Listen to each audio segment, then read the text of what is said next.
what we're going to do now is go through the amendments that have come through, and we'll get them up on a screen in a second. So what we'll do is we'll go through them. If there are questions on them, we can ask the questions, and then we're going to have just one very generic, one debate on the amendments, and we'll vote on these, and then after that, hang on a sec, and then after that, we're going to go to the consultation document, and then at the end, we'll do the vote on the annual plan and a final debate on the annual plan. Cool? Yep, so we're going to vote on each, and we've got Votendo set up, so that will come through. So, Tim had a question, and then we'll go through them. So these amendments are acceptable to the process? Correct. So yes. So we can ask questions on... Yep. Correct, yeah. So the ones that are up have been either they're ruled inconsistent and able to be put, and the others, a lot of them have been withdrawn after discussions with the mover to avoid, so that's been cool. Okay, yours was the first to be removed. Okay, so let's start with, so the first one is the housing one. So that's,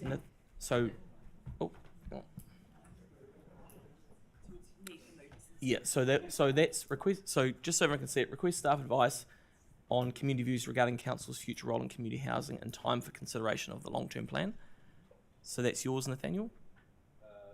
Yeah, I just want to Have you turned your mic on? Just to make sure it's clear, I just want that to be maybe community and stakeholder, just include making sure that community housing providers are included in that. But apart from that, yes, I'll move that amendment. So hang on, what wording do you want? So can we after the word community before the word views, include the words and stakeholder? Yep.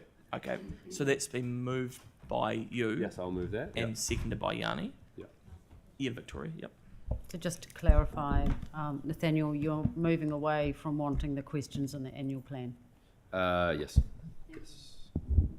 Yeah, so this will be that concurrent piece of work one as opposed to... That's right. So this is so we get that we get advice on ensuring that we get what we need in time for the LTP. Yep, cool. Yeah. Can I ask a question? Yeah, Yanni. Yeah. So, obviously my preference is to do it as part of the annual plan, but is there anything that would stop us from doing an SCP once we'd got this advice ahead of the LTP? Given that this is an outstanding resolution from last year, and this will effectively delay it another year. You'd wait for the advice and then you could probably make decisions. So that was the resolution that we had from last year's draft annual plan, but we didn't get anything back to be able to do that. With this one, when we do get the advice back, we could go for an SCP if we wanted to allocate resources. That's social housing. Social housing. Yeah, sorry, Councillor, that advice was provided on 17th of September 2025, and that requirement was met as part of that.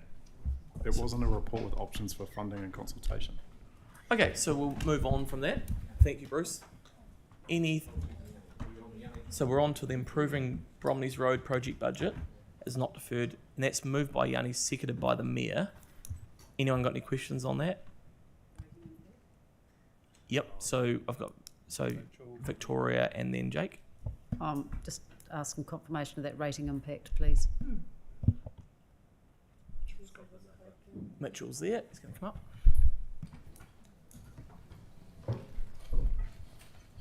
The rating impact on bringing that CapEx back to the 26-27 year is less than 0.01%.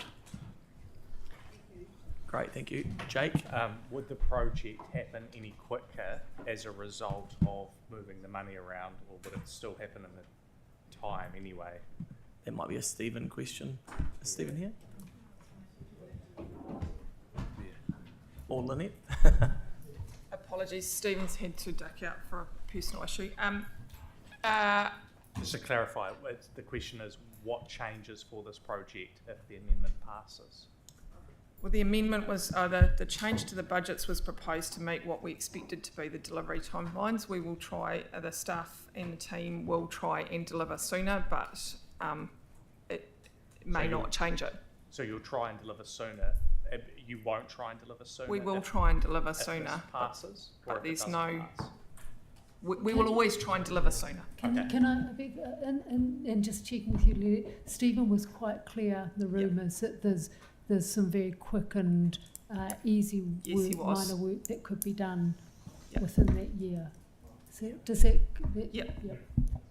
Okay, so then I've got Tim and then Victoria, So and then budgets, we'll move on. Yep. so budgets aside, what is the capacity? Because if we're going to put things back or move things up, what projects and other wards will be put aside? Because we only have a capacity. In relation to this, none. Okay, Yeah, there is capacity in the Cool. team. thank you. There's already people working on it. Okay, and Victoria. No, so, okay.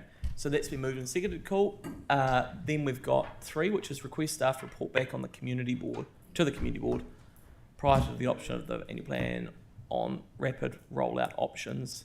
That still haunts me because it reminds me of Park Terrace. Of the MCR from Pages Road to the beach, noting the annual plan movement. So that's your one, Sylvie. So that's moved by you. Yep. Aaron's seconding it. And Aaron's going to second it. Cool. Any questions on that one? No? Great. Okay, and then this is, Mel, this is your one. Agree to not decrease the Strengthening Communities Fund inflation protection, but retain it at 2% as per the long-term plan, and propose to increase Strengthening Communities Fund inflation protection to 3.1. Is that what you're...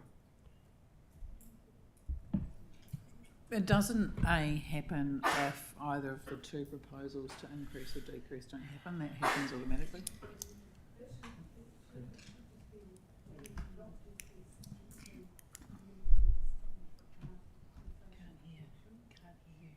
Oh, yeah. Can't hear you, Mary. So just, so it yeah. Agree to increase it by a further 1.1, so it is a total of 3.1. Because what you decide in the your annual plan all relates to what's in your LTP, so you don't want to decrease it as proposed today, and you want to then put an additional increase on top of Of the that. 1.1. Yeah. Okay, yeah.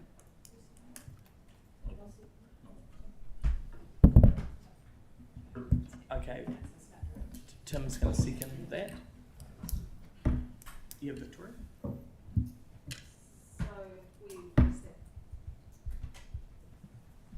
we Might be out of battery.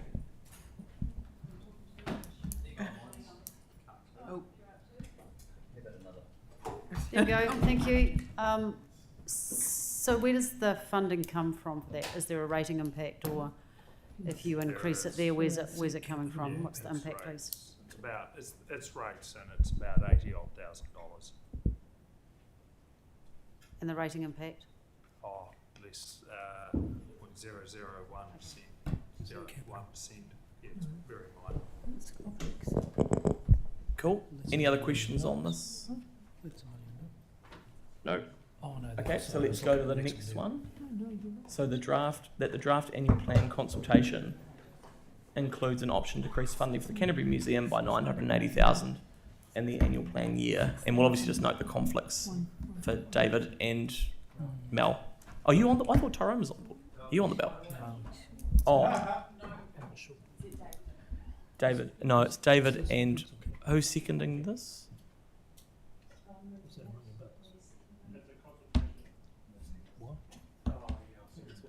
So Jacob.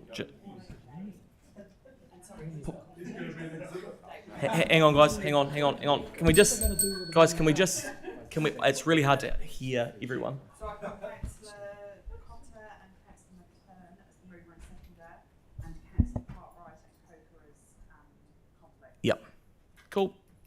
So it's been moved by Pauline, seconded by Jake, and noting Mel and David's conflicts because they sit on the board of it. Cool.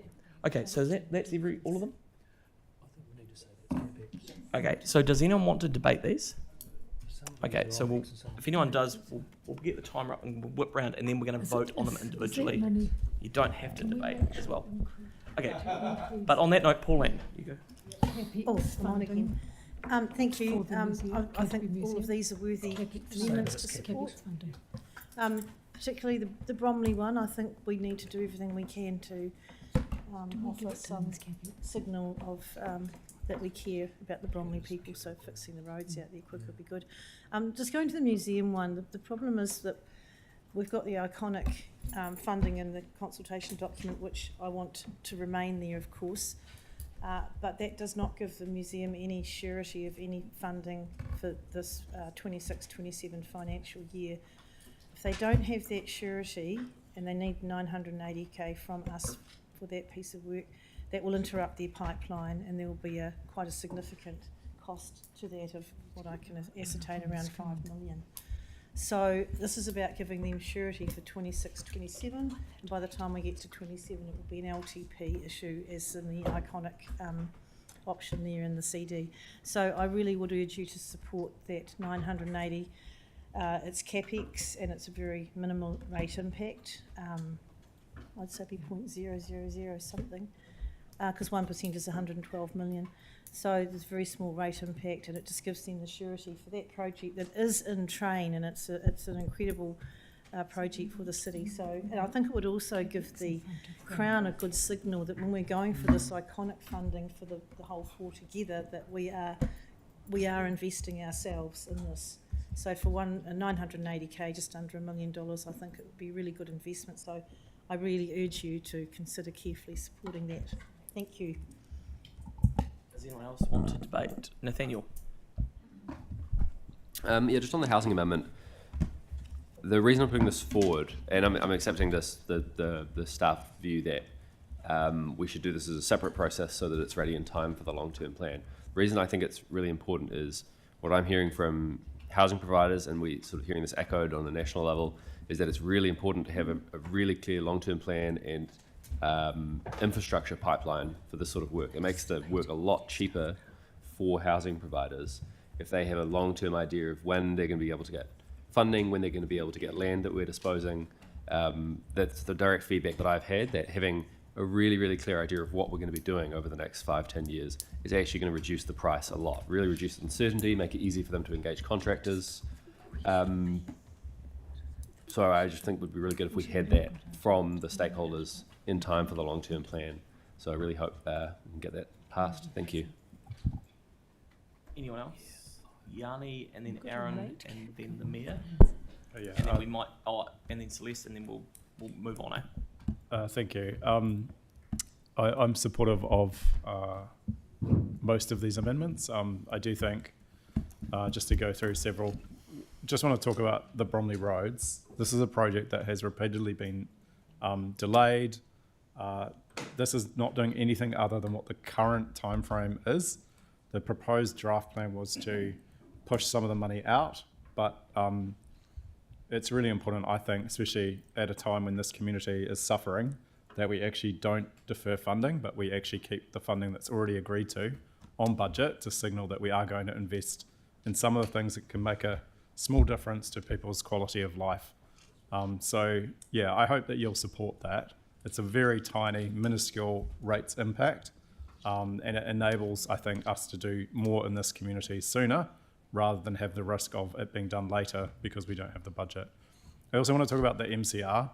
Like, we just last night at the community board had an intersection safety improvement on Buxley's Road where potentially an MCR is going to go. But because we haven't sorted out where the MCR is going, then there's been no provision for the MCR. We renewed the curb and channel along Pages Road where possibly this MCR was going to go, but because we hadn't agreed on the MCR route, we didn't incorporate the MCR through this area. There are cost-effective things that we could be doing right now if we had a mind to do so, and I'm very supportive of looking at what we can do to have a quick rollout of some of these areas where we've currently got capital works or are planning to do capital works, so that we minimise the cost of the MCR and get some safer cycling infrastructure put in place. And finally, I just wanted to talk about the Strengthening Communities Fund and why I'm so supportive of continuing to inflation protect that. You know, time and time again, our staff have presented the data from the small investment we make into these community groups, the benefit that we get to the city's wellbeing. And at a time when the cost of living crisis is hurting a lot of people, at a time when we know significant communities in some areas are struggling. These community groups are doing incredible work with significant challenges in terms of resourcing and funding being changed from central government. That means that they are running on the smell of an oily rag, but actually our small investment does get a great return. And so it's, I think, a false economy to not inflation adjust it or to cut this fund. I think it's far better that we invest in our communities because it actually saves the city collectively a lot more than if we don't. Thank you. Thank you, Yanni. I've got Aaron, then Celeste, then the Mayor, and then we're done. Okay, I'll just speak on a couple of things because there's a bit of shock and horror around the table when my name came up seconding Celeste. People thought something had gone wrong. And it was because Celeste come and asked me and we had a discussion. This is to do a rapid rollout, which works out faster and cheaper, which is something we've all been asking for a long time. So that's why I 100% support a rapid rollout. And their board preference is that they don't lose parking along there. So this literally ticks every box of what the original cycleways were meant to do. So for that, I applaud Celeste for taking this this particular route with getting it on the table, and hopefully we will see a rapid rollout. It doesn't, and it costs us a lot less. She's got some numbers that are a quarter of what we're paying for some of our heavier stuff. So once that's shared with staff and worked through, hopefully we see a really good result. So that's why I do that. So I'd expect that one to be unanimous. And then Sam, because it saves us money. I'm still in shock, but yeah. that's it. And then the other one's around the museum. That I don't support that. Something I've been saying for a long time around museums is museums are attractions, and attractions the world over make money. Like museums should have a percentage of stuff that's free to get into, but then put in stuff that people want to pay to go to that helps offset your budgets. That's how you run attractions. And hang on, let them, guys, good, come actually. See, and it's that kind of attitude that stops the growth of a good museum. And so they should be going along that route. I mean, this amount of money is $2,500 a day. And people can say, oh, it's 0.0000001% of a quadrillion-dollar budget. But that's our problem at this table. Our budgets are so massive that adding $2,500 a day always seems so small and just like a little amount of money. To the people that are really hurting at the moment, it's a lot of money. And so that's why I don't support that. Okay, to wrap it up, we've got the Mayor. Yep, okay, thanks, Sam. A couple of things. I went to the community meeting at Bromley Community Centre the other day when we were talking about odour, and I said on behalf of the council, we will do anything we can to help what's going on over there because they're sort of right in the thick of it. So anything to support bringing forward doing up the roads over there. I will say that I'm very proud of the fact that the council have done Mace's Road in the last year. It was a disaster, and I know Wickham Street and Frangelica Place are going to get the same treatment sometime in the next 6 months. So we are doing it, but if we can bring stuff forward, that will certainly help. I don't agree with Yanni on the curb and channel stuff on Pages Road because the curb and channel just gone back where the old stuff was, and if there is a cycleway down there one day, it won't have any bearing on that. So that's that. And I don't really think that we should be. I'll go along with it, but the stuff for the housing is. OCHT is doing an absolutely fantastic job in the city. They're working with all sorts of places. The only thing that OCHT is missing, they've got the land, they've got the capabilities, they've got the plans, they've got the builders, they've got everything, they just haven't got money. So if we want to give them money, they will build one hell of a lot more houses. So we're lucky that we've got land, other outfits have, other councils haven't. So we're only going to get a report back telling us that it's good and we're doing the right thing. So I don't know the point of doing that. So other than that, I'll be supporting a couple and not supporting a couple more. But the main thing is the Bromley roads, that is important. Okay, thank you. So let's get the voting app up, everyone. So get your Votendo. And we're just going to start at the beginning.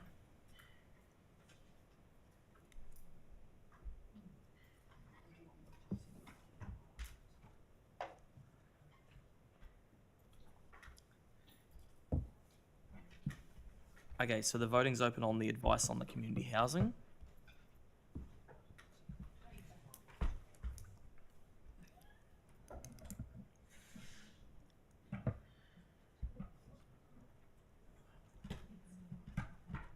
Are you waiting on anyone? Aaron, has it come through on your... Okay.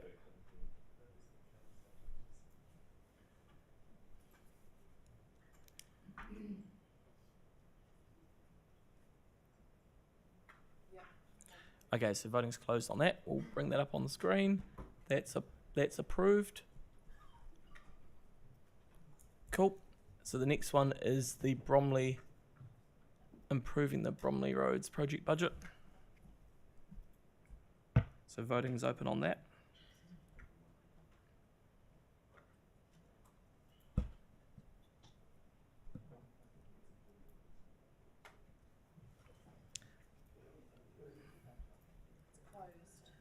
Great, so that's carried. Excellent. Let's go to the next one. This is the rapid rollout that Aaron and Celeste are after for the major cycle route. Oh, voting is open on that.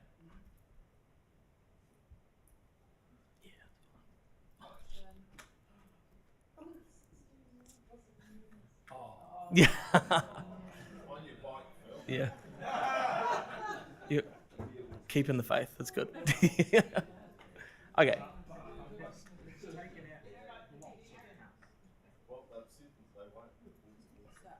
Okay, so we're up to the strength. We're up to the strengthening communities one.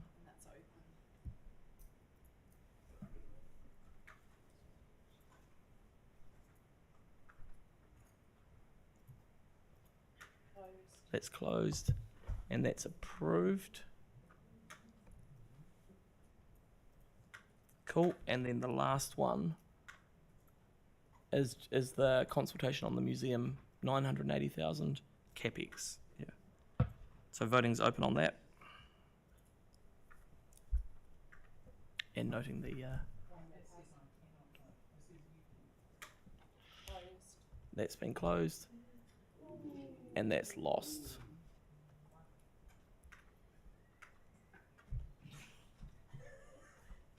Cool. Okay. So that's all right. So that's all. That's all them.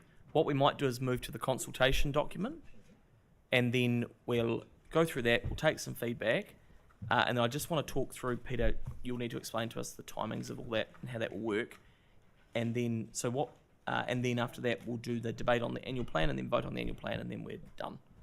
So consultation document, Peter, over to you. You wanted to talk about the timings, is that right? Do you want to just talk, well, it'll depend. Do you want to just talk through the consultation document? Sure. And then, have we got Joss? Okay, while Joss is coming up, look, what you've got is a work in progress. Obviously, we can't finalise it until this meeting's over. We know what your decisions are. So you've got a work in progress document there that ARMC has seen.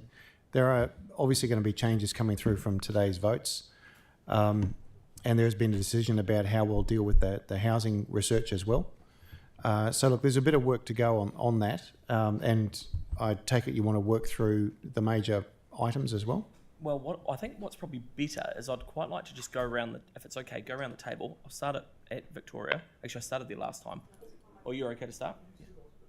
Sorry, I'm going to start with Tim and then go to Victoria. Sure. Yeah. So we'll go with Tim first, and then we'll whip around the room, and then we'll take feedback, because then I want to have a discussion around if there's the ability to delegate this to. My preference was to delegate it to Pauline, Victoria, Jake, and Phil, so it's sort of a blend of people after the feedback's taken.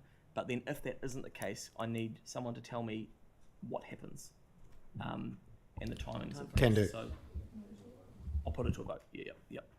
I mean, it should happen, but we delegate stuff all the time. But if it doesn't, I just need to understand the timings and stuff. Okay, so Tim, and then Victor. Thank you very much, Chair.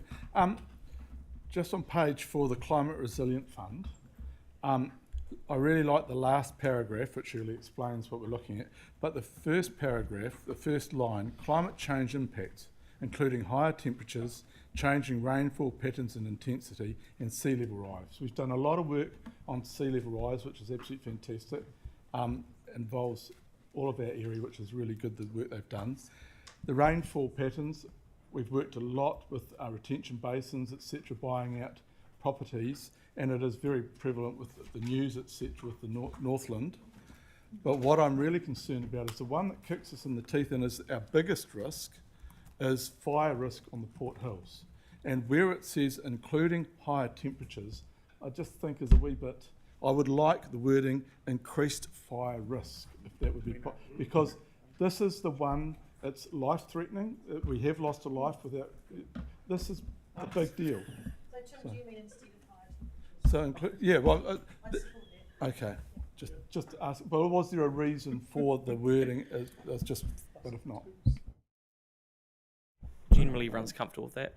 Yep. Cool, thank you, Tim. Now, I've broken my rule when I was going to go around, but then I yielded to Melanie and said she could go next.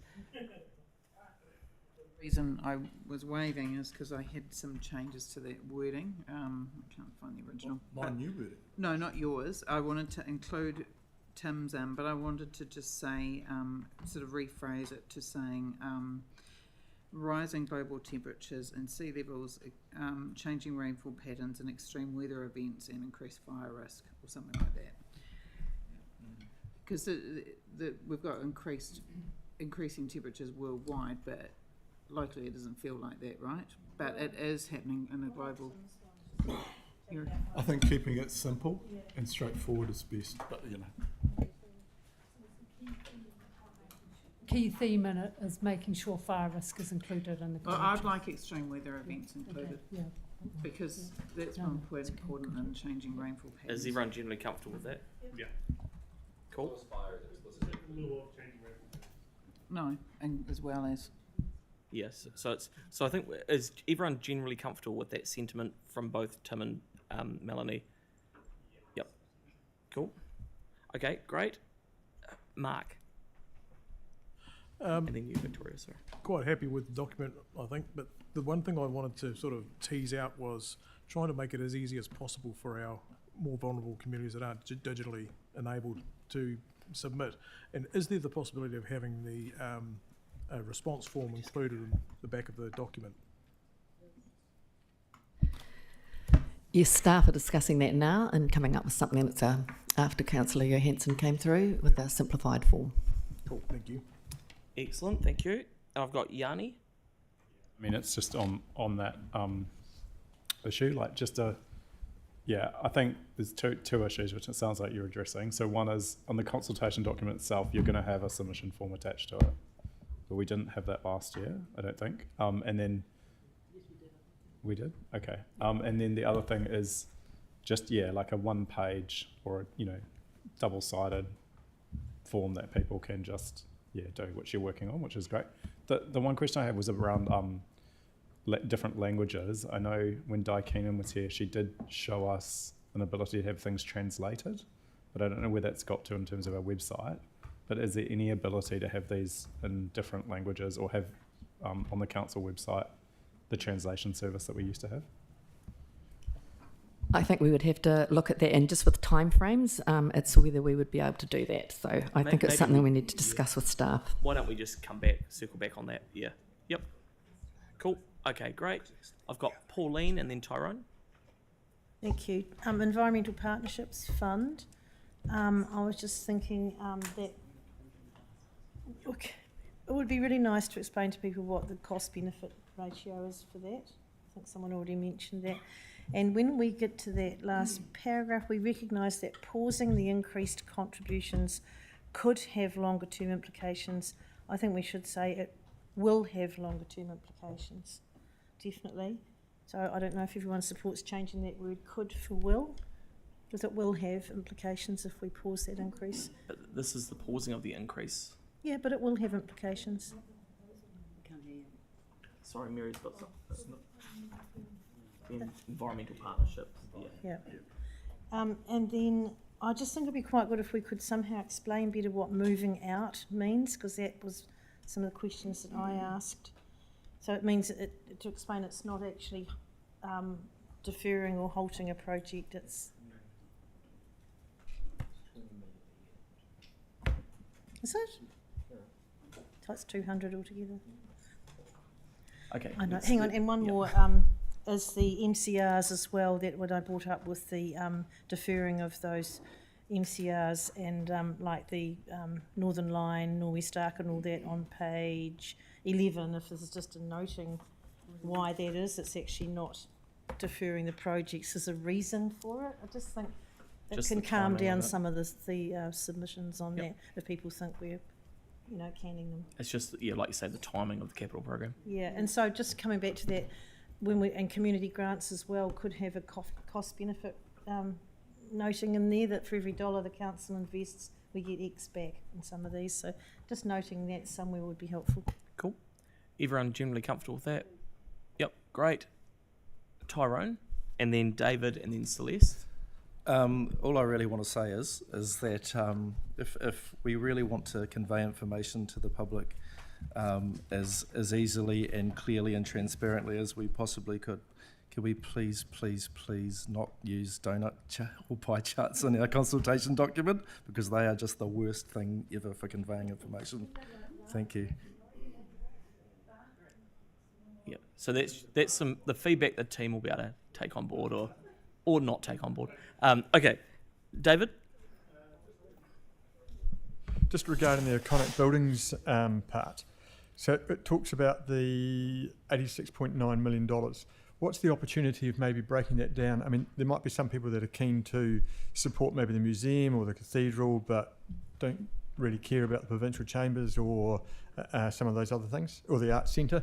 Can we break that down and then maybe ask for, I mean, one of the ideas that had been suggested historically was doing some give a little page or something like that. I know that staff are actually discussing this particular one at the moment and what's the best way to present this in the consultation document, so no decision's been made yet. Cool, so we'll take that on board. Because I wouldn't support that. I think we run the risk of having an open slather and a contest but between I don't the think so. We're not obviously not falling into the trap of writing the consultation document, but the general point you were saying, David, is how do we just be as transparent as possible with the public? Yeah. Cool. So generally comfortable with that, but noting Pauline's not Yep. Cool. Great. Thank you, David. Celeste.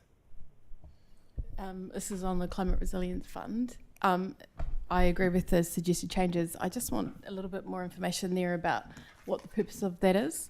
So talking about in the page 18 of the agenda, it talks about contribute to an adaptation to the impacts of climate change and stability, contributes to stability of a whole of council climate response by continuing to provide leadership through the funds established in the plan.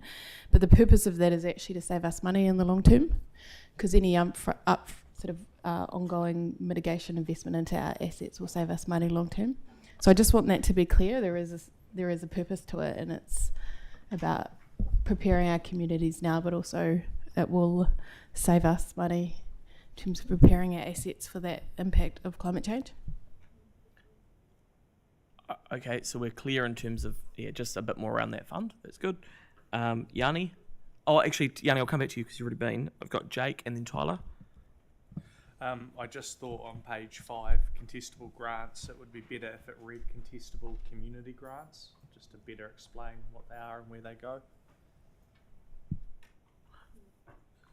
Cool. Then I've got Tyler, and then I think we're nearly there. And Victoria and Yanni. Referring to page 19 of the CD, the top one, which is a compulsory Q&A, supporting the proposed average rates increase of 7.95. If they don't fill that in on paper, is the submission still taken in? Yeah, they'll... Yep, I think so. Okay, so even though it's compulsory, okay. And that's mainly for electronic submission? Yes. The compulsory part of it, okay. Yeah. Is there a reason why that one's compulsory? Because we do get groups that are just coming in for special projects and things like that. It's a good one to have compulsory. that's something, Joss, you'll be able to take it away. Yeah? Yep, cool. Yep. Thanks, Tyler. Victoria, and then Yanni, and then I think we're nearly there. Thank you. My questions were follow-ups to Yanni and Mark early on around the simplified form. Can it please be a downloadable document that is available either on the website or somewhere which is easily accessible for people to see? I think we did that last time, where on the landing page there was a button and you could just push it so people can download and print that. I think it's downloadable PDF. Yeah. Yep. Because often the libraries run out of hard copies and we're trying to reduce the number of hard copies we do. The other comment I've got is generally the public don't differentiate between a submission and feedback. So when you've got the heading, how to have your say, you actually don't include social media and informal feedback under that. And I think it's just about how you pull all of that together, because giving some informal feedback and doing it on social media is still having your say.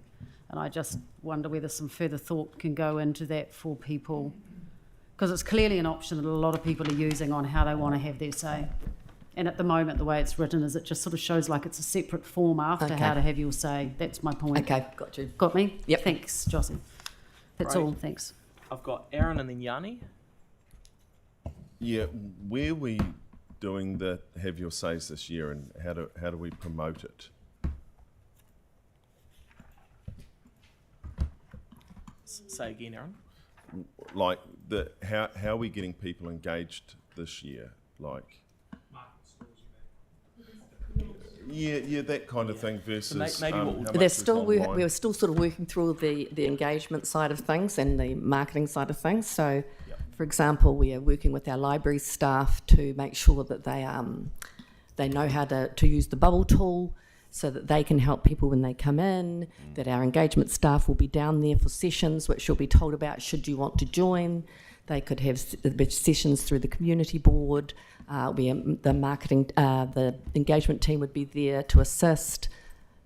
And we're working with our media buyer on the advertising side of things. What we might do, Joss, if it's okay, is we'll just get like a memo outlining the engagement plan when it's finalised, because I know what you mean. We're very early in. So cool, good point, Aaron. And then, as I've got Yanni last, does anyone else have any questions? Good. Cool. So just wanted to check, so online as well, like when people go to do the submission, could we have that simplified form as well? So like if someone doesn't want to go through and answer like the 20 questions, they could actually just fill out online the simple form? Great. I assume so, but I'd need to check with staff. Yeah, that would be great if you could just look at that. And then the only other thing from me was just concern around the tool and the ability for us to be able to export individual projects. So like I've gone on it and I can get a massive spreadsheet with lots of different things in small print. Yanni, this is the consultation document though. Yeah, but so for people trying to access the tool, I'm just trying to understand what is the way that they can get specific information about the project if they cannot access the tool? Like, are there going to be ward sheets at the libraries around what's being done? Are there going to be... That'll probably come back in the memo around engagement, I think. Yeah. Cool. Yeah. So what you're saying, Yanni, is if someone's got a specific question that isn't necessarily in the quite limited consultation document that we have to provide, how do they get that information? Joss, can we just put that into the memo? Yeah. Yeah, and also like if they can't access the tool, will there be something that shows the capital program in a way that they can understand it, or the capital projects in their area? Okay. We did do it before and it was quite good. They were just simple. I guess it's just schedules. It's that balance of, our biggest challenge is trying to get people to engage full stop, let alone digging into. I mean, if you said to them, go and look through our capital program, like I wouldn't have done that before I even joined here, and it probably would interest me. But yeah. Okay, cool. So I think that's it. Everyone's done enough feedback. Right. So now can we just talk through it? I just want to get a sense. Thank you, Joss. Don't leave it yet though. I just want to get a sense from the table, because if not, I'll get Peter to talk through the timings. Are generally people comfortable if we delegate this to Pauline and Victoria and Jake and Phil, just to now that all the feedback's been taken, we'll make sure everyone gets a copy of it once it's done. But it's just there's probably some tight timelines to meet our 27th, 28th. Yeah, if you go to excuse me, the F&P of the 25th, there are knock-on effects that will come directly back to councillors. So I can talk through those if that's where you go. Or can you just explain to me? I maybe take it like this: we've got David and Nathaniel. It's their first annual plan here. Tell us what happens from here if we delegate. All right. I'll look. Bear with. It's a bit mechanics, but I'll step you through it. If you go to the 25th to come back and adopt the CD, you adopt the things underpinning it, and you adopt a CD. Consultation only starts when that CD has been revised, proofed, and is out at service centres. In other words, when the public can see it. That's when the clock starts. If you come back to the 25th of Feb to adopt the CD, you're effectively going out from the 10th of Feb by about 2 weeks. But there's an early Easter, and you can't really count public holidays as consultation time because people are away. So it's actually a bit more than 2 weeks. Then you have to allow for analysis, staff responses, hearings. In other words, you'll basically be about 2 weeks later than you would have been. It will mean that you will really only start your briefings on the final on about the 10th of May. So the corollary for you, the bottom line is your attendance at hearings will be compressed a bit, and your workshops to adopt the final will be compressed. So it will feel a bit back to back to back to back. It can be done. It has been done before. We've kicked off about the 6th or 7th of March before, but that's the natural corollary of it because the adoption date in June doesn't move. So you take time at the front, it doesn't move, it gets compressed. And the early Easter exacerbates the problem this time around. So it can be done either way, through if you choose delegation or by going to the 25th. But the consequence of that, I just want to be upfront with you, is that that's how that will play for you and for staff as well. Yep. Okay. That's good to know. And can you just talk through, if we delegate, what that looks like as well? Well, if you delegate, you're not then obliged to come back to the formal meeting, but it does mean, because you have to adopt the CD at some point. So you're adopting it provisional to the okay of the four. Yep. It means that you don't have to wait till the 25th. Yep. If you're happy with the document, you could go any time that you're happy with the document and you get time back. So but it's a bit like submissions. We will take the feedback from today, pull it together, and then if we've just got the four, I won't be involved in it, but just the four going through it. That's then, right. But we'll make sure it's circulated to council as soon as it's ready as well. Joss, is that? As long as it's clear when the decision to adopt the CD has occurred. Yes. Yeah. And I presume you'll want to see it as a draft designed up version rather than a Word document, which you wouldn't be able to do in the short time frame otherwise. Do you think if we do go down that path, maybe we could do like half an hour drop-in or something, just so that people can... Yep. Because it sounds like we want everyone to be involved. It seems like the timings don't quite work for the end of the month, or else we change the resolutions to push back the consultation period. Is that what I'm hearing? Yeah, okay. Nathaniel? So I'm just curious about that. So you've got that group of four. There would be a majority, I'm assuming. Is there like a casting vote, or is that just a normal standing orders? It's like a committee, right, that would be delegated to with normal standing orders? Look, we've never actually done this before. So my understanding of a delegation is that the council is saying that we have approved the draft annual plan NCD, provided that the group of four agree. So it would be from... Mary's got... Hang on. Mary's got... So I think it would be a majority of those four. So 3 out of those 4 would have to agree. Okay. But I mean, it's not looking controversial at the moment. Yeah. But I think it's a rock, paper, scissors. Is that how it works? Yeah. And deliberately those 4 work together quite often. So it's... Okay, cool. All right, thank you for that. So can we do the consultation document first? Probably adopt the draft. Adopt the draft.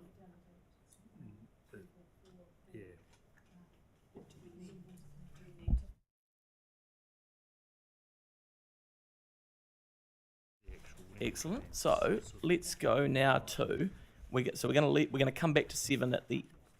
Well, no, we can't.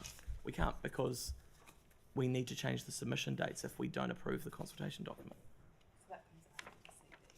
Yeah, so we need to do the CD first.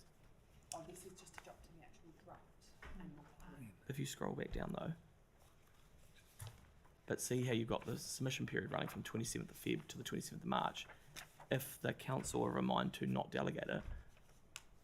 We'll resolve that after the. Okay. So that's a separate block. Right. That's right at the end. Oh, right. Okay. Yeah. Okay. Okay. If we go back up to. You should just tell me what to do. It's just like. Yeah. Okay. Rec 5, and can I confirm that 7.95 hasn't changed? Yeah, so we'll just check the rates number to see if it's changed. Peter, can you just ask Bruce or Mitchell to come forward and just confirm the 7.95? Mitchell's got a number for us.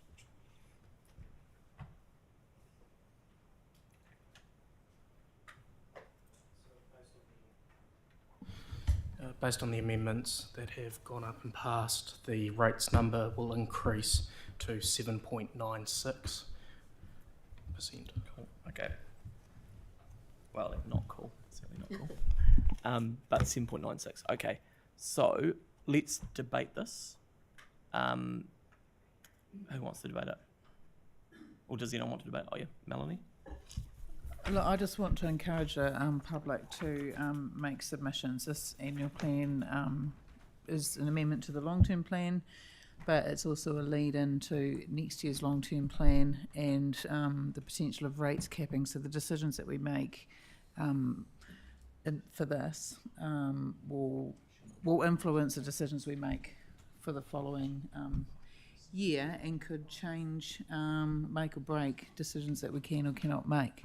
So I think just if you've got opinions, give them to us with lots of detail and get everyone you know to do it as well, because I think this is far more important than a usual annual plan in my view, just because of the potential of how much influences future years. Anybody else? Mark. Thank you, Mr. Chair.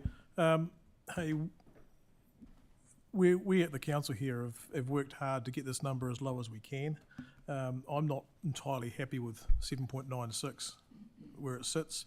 It doesn't feel like it's quite where it needs to be, but hey, we're going out for consultation, so really the encouragement is to all of the people in Christchurch to pick up this consultation as it goes out, to let us know your thoughts and tell us what you think of what's being proposed. Do you agree with it at the level it's at, or do you feel that we need to really work hard and go further? So it's over to the people of Christchurch now with this consultation to let us know their thoughts, and we'll just hopefully get good feedback and rework it and get it back here at the table for confirmation late June heading into next year.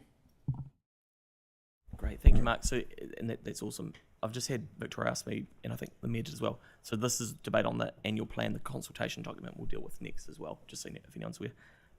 Yanni, did you have your hand up? Yep, cool. Cool. Yeah, I mean, I want to acknowledge that there's been a lot of work put into this by staff and by the elected members. So, I appreciate everyone's contribution. There's a few concerns that I have. The first concern is just want to address the property disposal, and this will be consistent with my previous position.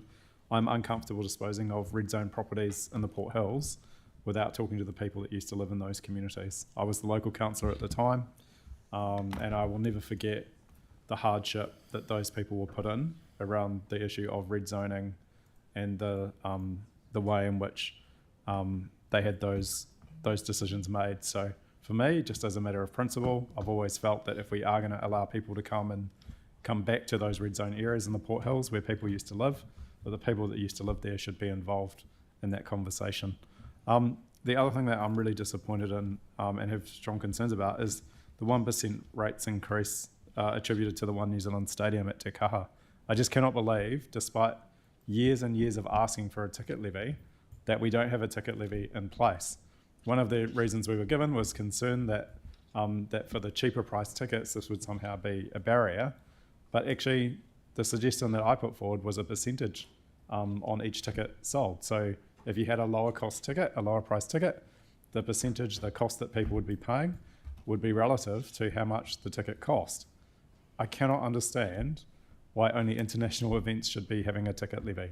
It seems to me that we've got a massive cost associated with the new stadium being built, and we simply have not found enough outside rates, revenue, to offset that cost. So I'm really disappointed in that, because I said this at the time when we approved additional spending for the stadium, that we needed to look at other ways of funding it.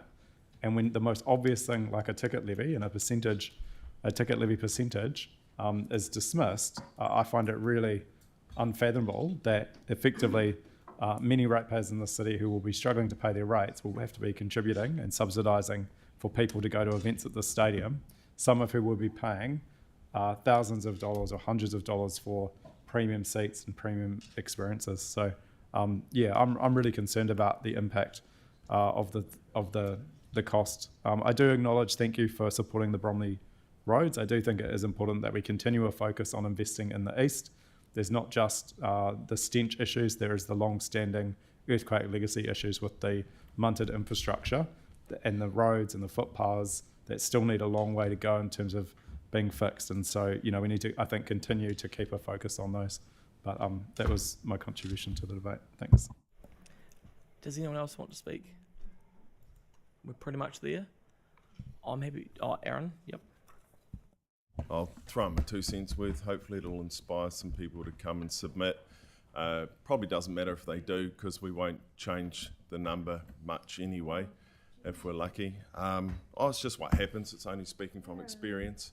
But well, it'll prove me wrong. If we get hundreds of people coming in, say, to lower the rates, let's see what we can lower them by, because that's the feedback I get in the street. So if they turn up, I look forward to my councillors that are complaining at the moment about me raising the issue of us not listening to vote in support of lowering the rates. The current rate is 2.5 times the rate of inflation.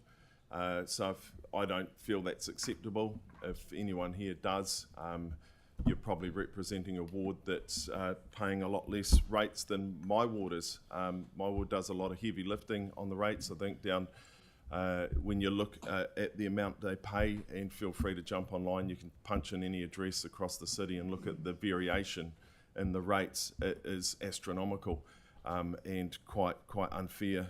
Don't forget though, I'm pretty sure the highest rate paying house in the city is over $50,000 a year for one house.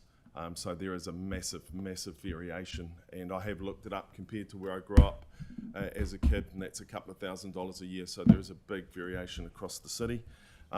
We have to rein it in. I'd literally happy to cut everything except 3 waters and roading. Everything else I'd be happy to look at. So if people come in with suggestions, I know all our local libraries are open 7 days a week. I'm sure you could squeeze it into 6. Things like that. I mean, there's so many things we could look at. Happy to look at them all. So every suggestion that people out there have, bring them in, because my councillors sitting closest to me seem to be keen to vote to support your thoughts if you want to come in to lower the rates, because they listen. Nathaniel. Yeah, the councillor who just spoke could have raised any number of amendments on any of those issues, but didn't. Is it you done? Okay. Andre? Thank you. I just want to caution on being realistic about when we go out for these consultations, to point out what is actually going to be able to change as a result of people's submissions. Because if people come back and say we want this cut and that cut and this lowered and so on and so forth, we know that unless something's being consulted on, we can't then cut it between the draft and the final plan we do. So all that can really be impacted as a result of submissions is probably about 0.3% on the items that we're consulting on. So we need to be really realistic in what we're telling people that they say on and what they can influence with their submission, because they're actually really limited things as per the Local Government Act. So I feel like the expectation setting at the start of each of these processes the last couple of years that I've observed has in many cases been unrealistic. It's all well and good saying people tell us what we should cut. We're not going to be allowed to cut it anyway because we haven't consulted on it. So we need to be really honest and upfront in how these processes work. It's certainly been learning for me. But the actual options between here and the final are very, very limited. And I hope that the next year's consultation document jumps to all sorts of extremes because every question kind of has to be on the table next year when we're looking at rates cap and everything else. So I expect we're looking at a very, very different consultation document here next year. But yeah, I think staff have done a good job with what we've given them. So thank you very much. Yeah, I'm just going to totally agree with Andre. I feel kind of somewhat disillusioned by this process. You know, I feel like we really can't make a major impact on this annual plan, and hopefully in the long-term plan we can make some real changes. But yeah, like I've said before, the thing that people raise with me most in my area is the continuing increase in rates, and it feels gutting that we can't make major changes. That we can't look at the size of the organisation, find out whether we're getting value for money in digital and all those sorts of things. So hopefully the LTP will be a place where we can do that. Tim? Look, I think the one thing that every ratepayer feels is that they are paying too much and it's too expensive. But that's the only thing they agree on, because everyone has an opinion and it's their opinion and it's perfect. And that's absolutely fine. But we have to look at the consultation that comes back, and we have to weigh our decisions on the feedback that we get. And the numbers may not stack up for certain ideas or whatever, but I think we as councillors have to be open to that and very honest about that, of why things didn't happen, rather than the ratepayers looking at our staff and saying, oh, you're not listening to us. We are listening, but it's just that there was some that had or more that had a different idea or a view than you. Thank you. I actually really like the plain English in the CD. It's really good. I'm looking forward to seeing the graphics, and the one key one was the day in the life of, and we saw the times of when we were actually using council infrastructure. So the next one was around the balanced budget and that financial prudence associated to it, and I think we need to make really clear that because of the rating for renewals, and by 2030 we're hopefully going to be rebalanced, but I think that's really important to indicate that to the community. The other one I'm really surprised by and I'm really cool with was the business differential, and it's cool to see that. There was the Airbnb one, the 60-day guarantee is being wiped away. There's all these really cool things within there, but for those that are interested, they're obviously going to be interested in small parts of it. One thing I'd like to see, and I have been getting a bit pessimistic over the last 4 years, was actually engaging with our young people and getting them more engaged into council processes and the way that we do things. Even something as simple as just going to a high school and letting them know and give them a submission form. The one thing that we're seeing is a huge underrepresentation of people aged 25 and under. Unless they're homeowners, they're not going to be interested. But little do they know that renters are the ones that are quite heavily affected in my ward, of which 70% rent. So it's when rates go up, rent goes up, and cost of living crisis. Obviously, things are changing. Obviously, at the central government level, and things are making it harder for our young people and those who obviously are working 9 to 5 and finding it hard to put some food on the table and get their kids to school. So I'm really interested to see what the feedback is. It'd be cool if we could get a bit creative coming into the long-term plan around our engagement with those communities, because we do a really good job in engaging with those over the age of 50. I think we could do better in engaging with those who are not so much. Kia ora. Great, thank you, Tyler. I think we've got everyone, the Mayor, and then I'll wrap it up. Thank you, Sam. There's a hell of a lot of work being done by our staff to cut down on the capital program, so we're not actually charging people rates for things we can't deliver, but the long and short of it is we're not cutting that cloth enough. I'm anywhere near enough, and I'd like to say, I'm not happy with this number, but we'll get it out there, but I really want people to get stuck into us and say, we're not happy with this, let's chop it. I'd like to see 2% whacked off that number, and that's when it starts getting realistic for me. So give us heaps, and we're ready for it. Thanks. Great, okay, thank you. Well, I'm happy to wrap it up, and just probably, I think it's just worth acknowledging all the teams that have pulled this together over since the election. If you think about where we started, we had an election in the middle of October. It means that we couldn't really get started till the middle of November. we had some very good workshops as a group where we could talk about everything. And I think everyone's reflected on how actually valuable they've been, sitting around as a group going, what do we like, what don't we like, and what can we change? So, I probably take a wee bit of exception for people saying the process hasn't been very good, because I actually think it's been one of the better ones from my point of view, where I think everyone, and Jake and I have jointly chaired this, we've made sure everyone has had the chance to raise whatever they want and get advice on it. I think there was some comments earlier about raising amendments yesterday. I think everyone seems to have forgot we had a heap of amendments prior to Christmas that we voted on. I wasn't happy with all of them. I lost one that I think kept a percentage on the rates, but in the end, the city voted for a compromise council, and we have to compromise to get something out the door to meet our legislative duties. The rates cap stuff is coming. We're going to be dealing with that towards the end of this month. So I think we shouldn't be thinking we're going to have to wait 2 years. We're looking at 6%, if not 5%, next year, and for the year after. That's just the reality of this stuff, and we have got some choices to make. We haven't, kind of touched on, I think, the external funding as well. And, we've had some reviews undertaken last year, and they will come through to us ahead of this being closed as well. We haven't closed a lot of those significant decisions we need to make around what we externally fund, and that will come through as well. I think just finally, look, I agree with me. I'm not happy with the number at all, but I'm confident that won't be the number at the end. And I think people have talked about the levers. Fundamentally, and I know we have difference of views, and I lost this at the end of last year, when we have a surplus in a year, we have collected more money from ratepayers than we needed to, we should apply that to rates reduction in the following year. So, and I've had advice on this, I can raise that in May and June as we work through this. I will be looking to use as much surplus that we haven't already tagged to reduce the rates increase as possible, because in a cost of living crisis, we have by definition taken more from people than we should have.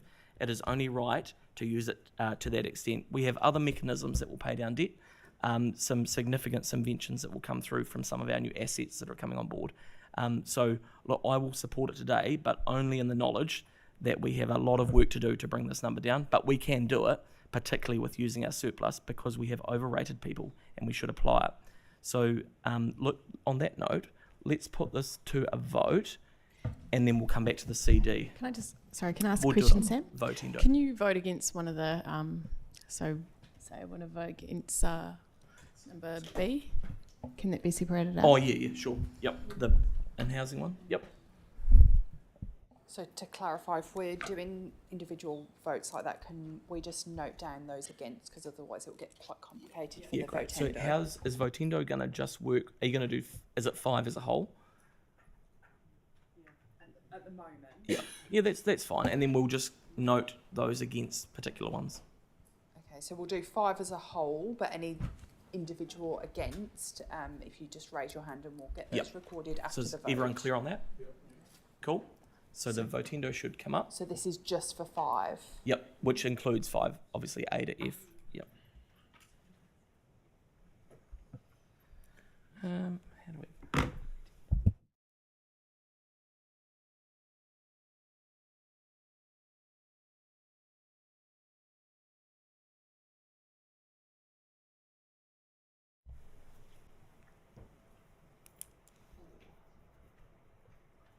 We're nearly there. We're just waiting on a couple of people. Who's that? Oh, Celeste. Did it come through your phone?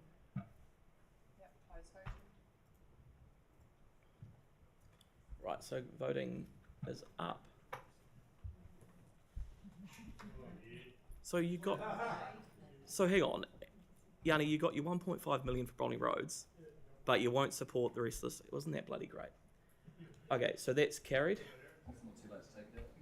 Well, yeah, well, that's the point. But then a community loop... Oh, anyway.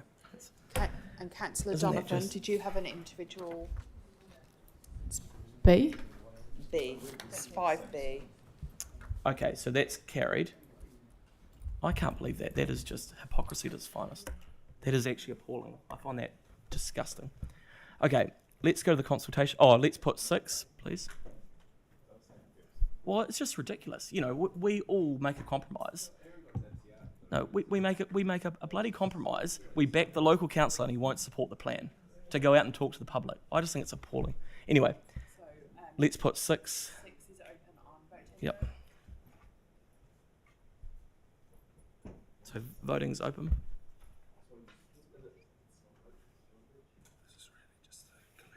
Yep. So how are we going there? Two more, Councillor Moore and Councillor Kewen. Andre and Aaron, just can you guys chuck your vote in?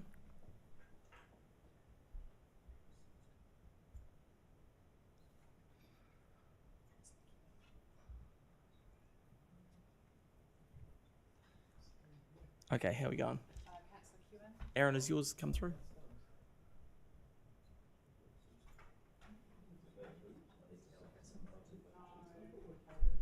We can put that in for you. It's just a pro forma one, so it's... Okay. Yeah, we've done it for you. Okay, great. So that's carried. And Yanni's... Oh, my God. Oh, well, I know the first amendment coming up for the annual plan. Yeah, well, it's just... Anyway. Okay, let's go to the consultation document. Yep, yep. We've got a resolution which will... So we're just putting up the consultation document resolution.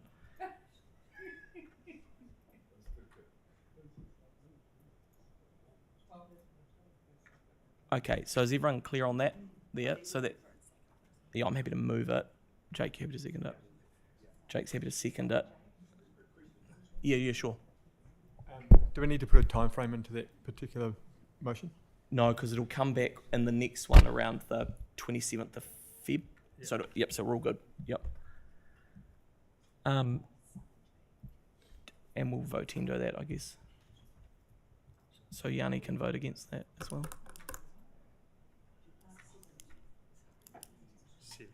That's open for voting. Okay, so that's open for voting.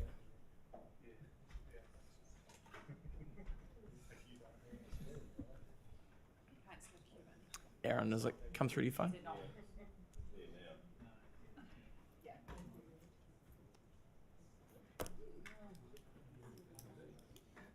Great, that's carried.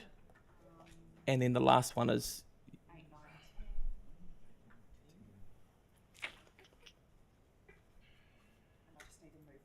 I'm happy to move that. Jake, you happy to second it? Yep.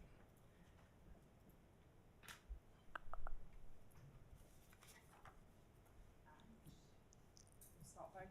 Great, so voting's opened.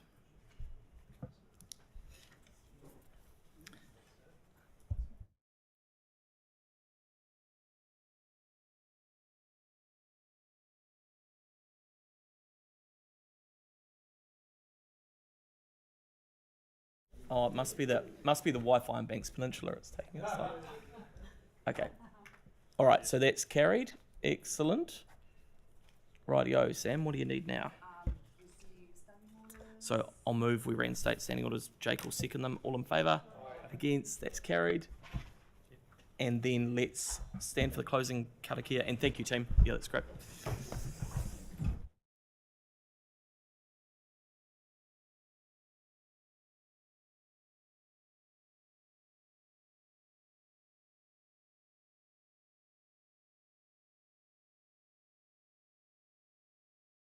Thank you all.